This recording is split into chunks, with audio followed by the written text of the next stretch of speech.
कहते हैं कि कामयाब होना जितना ज्यादा मुश्किल है उससे कहीं ज्यादा मुश्किल है कामयाब बने रहना। वक्त हमेशा एक जैसा नहीं रहता, कभी अच्छा होता है तो कभी बुरा होता है, लेकिन जो लोग वक्त का सही इस्तेमाल करते हैं उनका वक्त कभी भी खराब नहीं आता।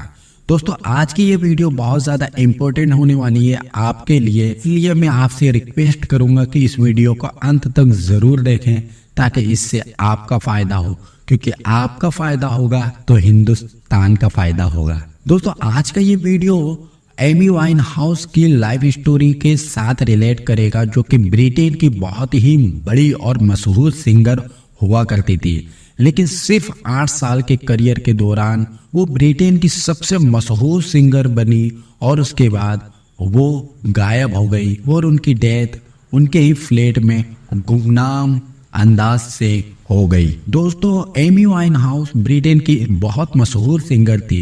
सुबह की शुरुआत लोगों के घरों में उनके गाने से हुआ करती थी। हर जगह उनके ही गाने मशहूर कर देने वाली आवाज ने लोगों का दिल मोह लिया था। जहां जहां वाइन हाउस के सॉन्ग्स आपको सुनाई देते, दिन ब दिन उनकी पॉपुलैरिटी बढ़ती चली गई। सिर्फ 20 साल की उम्र में वो एक मशहूर सिंगर बन चुकी थी, जो कि लोगों के दिलों पर राज करती थी। लेकिन कहते हैं ना कि कामयाब होना जितना मुश्किल है उससे कहीं ज्यादा मुश्किल है कामयाब बने रहना। एमी वाइन हाउस को शराब पीने की लत लग गई। वो हर रात नाइट क्लबों में जाती, नए नए दोस्त बनाती और उनके साथ आखिर रात अय्यासियां करती, शराब पीती। वो इतनी शराबी हो चुकी थी कि वो जब तक बेसुध ना हो जाए तब तक शराब पीती रहती और बेहोशी की हालत में नाइट क्लब से बाहर निकलती। हर दिन एक नया बॉयफ्रेंड, हर दिन एक नया क्लब और हर दिन वही चीज दोहराती। इतनी बेसुध हो जाती कि उसको खुद का होश नहीं रहता। जो उसके फैंस थे उनके साथ भी वो बदतमीजी करती, उनके साथ भी वो लड़ाई झगड़े करने लग गई। जब उसका एग्रेशन बहुत ज्यादा बढ़ गया तो वाइन हाउस को नाइट क्लब में एंट्री देने से ही लोगों ने इनकार कर दिया। जो उसके अपने थे वो बेगाने हो गए। जो लड़के उसके जिस्म के दीवाने थे उसकी भद्दी शक्ल देखकर उससे खफा हो गए, दूर हो गए। उसकी शराब ने उसकी आवाज को खत्म कर दिया और जो वो आवाज के बल पे पॉपुलर हुई थी अब वो गुमनामी में जाने लगे।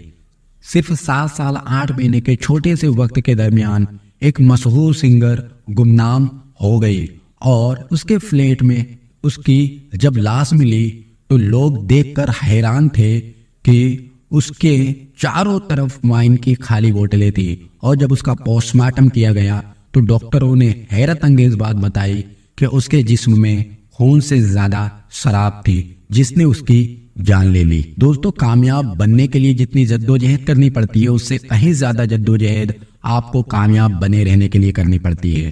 कई बार कुदरत आपको अचानक ही कामयाबी दे देती है, वो आप पर मेहरबान हो जाती है, लेकिन जब आपको कामयाबी मिले उसके बाद अगर आपने उसको बरकरार नहीं रखा तो वो कामयाबी खत्म हो जाती है। आदतें डालिए, लेकिन ऐसी आदतें डालिए जो कि आपको बेहतर बनाए, ना कि ऐसी आदतें जो कि आपको बर्बाद कर दे, आपके जिस्म को और आपकी जिंदगी को खत्म कर दे। दोस्तों, एमी वाइन हाउस बहुत ही मशहूर सिंगर थी। हो सकता है आज तक वो जिंदा रहती, आज तक वो पॉपुलर होती, लेकिन उसकी शराब की लत ने उसको बर्बाद कर दिया। हमारे चारों तरफ भी बहुत से ऐसे किस्से हमें दिखाई देते हैं जो कि बहुत कामयाब थे, लेकिन कोई ऐसी बुरी आदत थी जिसने कि उनको बर्बाद कर दिया, रातों रात खत्म कर दिया। कई लोगों को जुए की आदत होती है, कई लोगों को सट्टे की आदत होती है, कई ऐसे बिजनेसमैन हैं जो कि कस्टमर के साथ अच्छा बिहेवियर नहीं करते और धीरे धीरे उनके कस्टमर खत्म हो जाते हैं। दोस्तों, आपको मार्केट को जानना है, मार्केट के हिसाब से अपने आप को स्टेबल करना है और हमेशा ये बात याद रखनी है, जितने अच्छे आप रहोगे, जितना अच्छा आपका प्रोडक्ट रहेगा, उतना ही ज्यादा आपको प्रॉफिट होगा और आप कामयाब बने रहोगे। लेकिन अगर आप कामयाबी के नशे में आ गए तो फिर यकीनन आप भी खत्म हो जाओगे, बर्बाद हो जाओगे।